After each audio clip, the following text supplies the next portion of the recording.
Hello my friends and welcome back. Thank you very much for being with me again today. I have been watching and following Vladimir Vladimirovich Putin, the president of the Russian Federation and prime minister at one time of the Russian Federation for more than 20 years. I remember when he came was invited as a clown at Munich security conference in 2007, and I remember when I watched it and I was like, oh my god, look at this guy, man.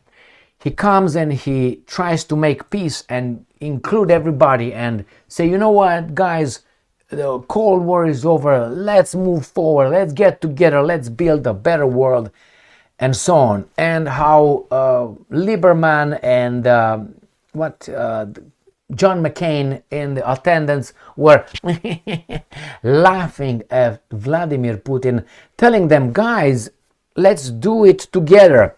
And the guys were like, what are you talking about? You're a peasant from Russia. Nevertheless, why did I say that? Because I'm going to play an 8-minute video where Putin will explain why he rejects and how he views the Donald Trump's 2025 secret 28-point plan for Ukraine. And this is what I want you to pay attention. I want to pay attention at Vladimir Putin's straightforward talk. Decent, diplomatic, without using, you're a piggy, you're fake news, I'm the greatest, what are you talking about, I'm good, shut up. He is the way he is. And I've been watching for at least 20 years the German chancellors, the British prime ministers, the American presidents, the Israeli prime ministers talking. And I gotta tell you that this guy, Vladimir Putin, that, as I said, we are all supposed to hate because they tell us so, telling us things pointed to the subject and clear, without sometimes mentioning names because he's a diplomatic guy. I know he's a KGB, blah, blah, but nobody talks about whatever it is, George Herbert Bush, who was in charge of CIA, I think. Nobody talks about it, like CIA is good and KGB was bad. No, they're both agencies are supposed to keep their people in the respective countries safe. Obviously, they're adversaries. So I have here a video clip where Vladimir Putin explains why for him Trump's 28-point is unenforceable and why the West is not trustworthy. So here it is. Ready, set, and go. Right now, Trump's peace plan on the Ukrainian crisis, consisting of 28 points, is being very actively discussed all over the world. May I ask you, before we begin considering the main items of the agenda, to express your opinion, your attitude toward this plan, and how it is connected with your recent negotiations with Trump in Alaska?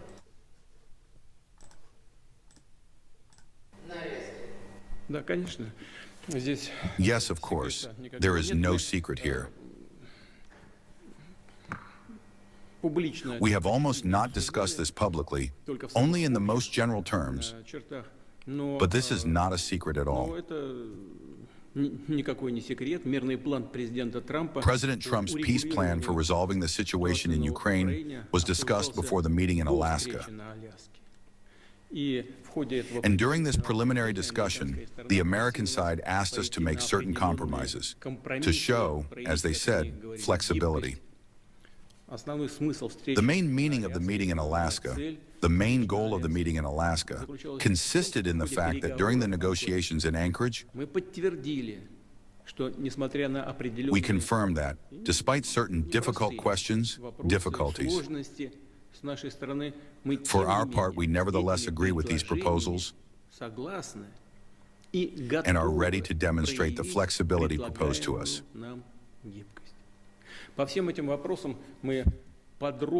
On all these issues, we have thoroughly informed all our friends, partners of the Global South, including the People's Republic of China, India, the Democratic People's Republic of Korea, South Africa, Brazil, many other countries, and of course, the CSTO countries.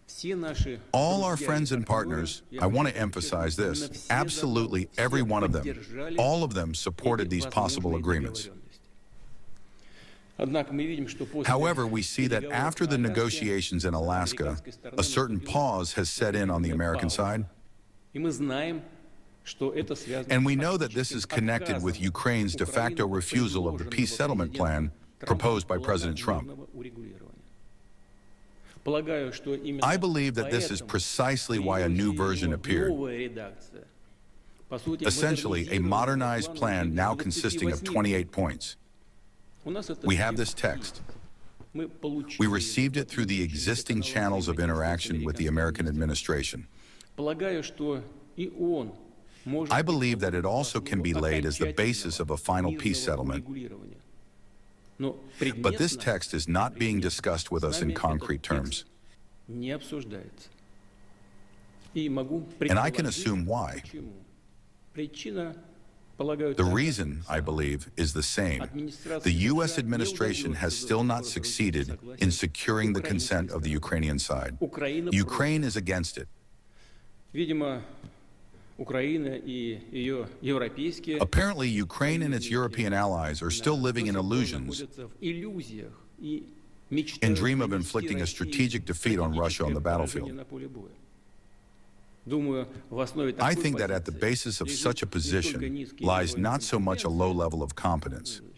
I will not discuss that aspect now. But most likely this position is connected with the absence of objective information about the real state of affairs on the battlefield. And, judging by everything, neither in Ukraine nor in Europe do they understand what this may lead to in the end. Just one, the freshest example, Kupyansk. Very recently, as we remember, on the 4th, I believe, of November, that is, 2 weeks ago, in Kiev, they publicly stated that there were no more than 60 Russian servicemen in the city, and that in the next few days, as was said, this city would be completely deblocked by Ukrainian troops. But I want to inform you that already at that moment, on November 4th, the city of Kupyansk was practically entirely and completely in the hands of the Russian armed forces. Our guys, as they say, were only finishing up. We're only clearing separate blocks and streets. The fate of the city at that moment had already been finally decided. What does this say? Either the Kiev leaders do not have objective information about the state of affairs at the front, or, having it, they simply are not capable, are not able to assess it objectively. If Kiev does not want to discuss President Trump's proposals and refuses to do so, then both they and the European warmongers must understand that the events that occurred in Kupyansk will inevitably be repeated in other key sectors of the front. Maybe not as quickly as we would like, but inevitably this will be repeated.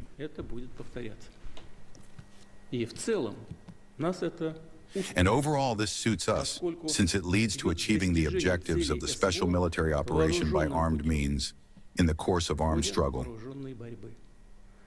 But we, as I have already said many times before, are ready also for peaceful negotiations, for solving the problems by peaceful means.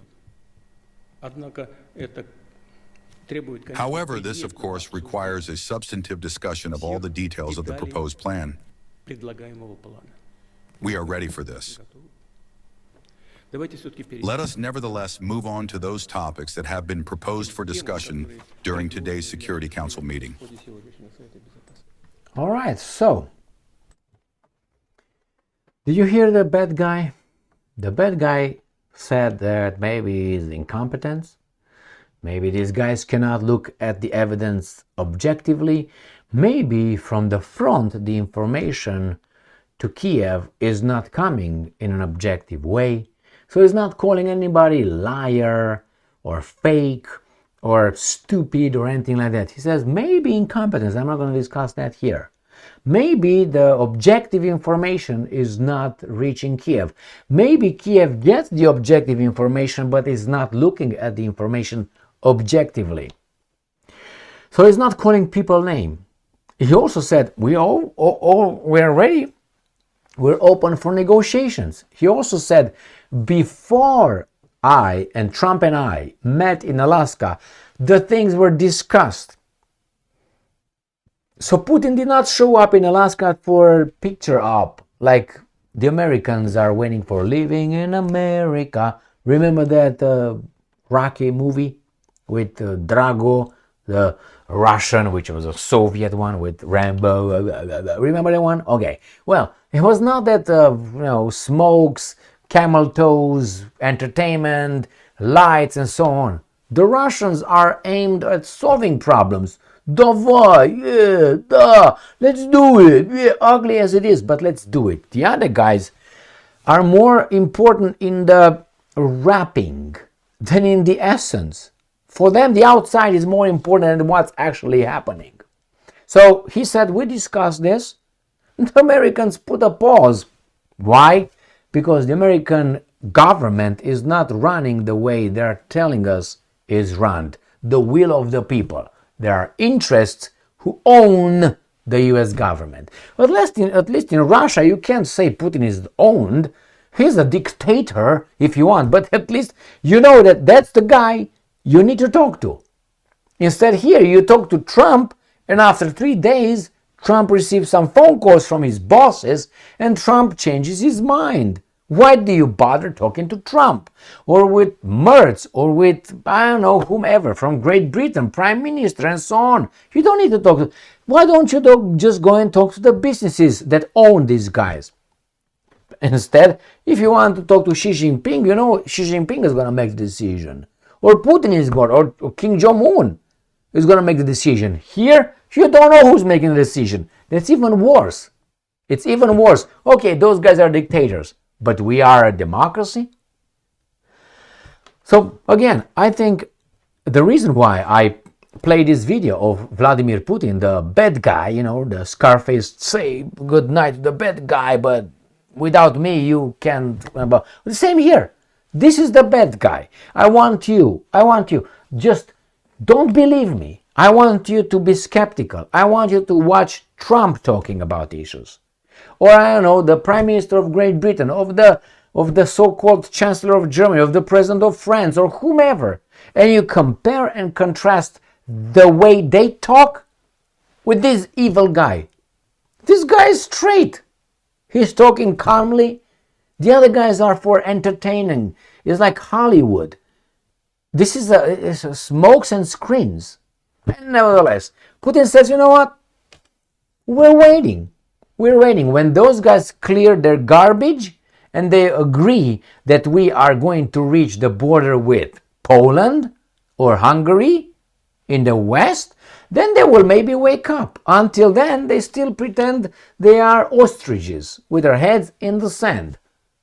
Thank you very much for being with me again today. Stay strong, stay smart, look for the truth, and be just.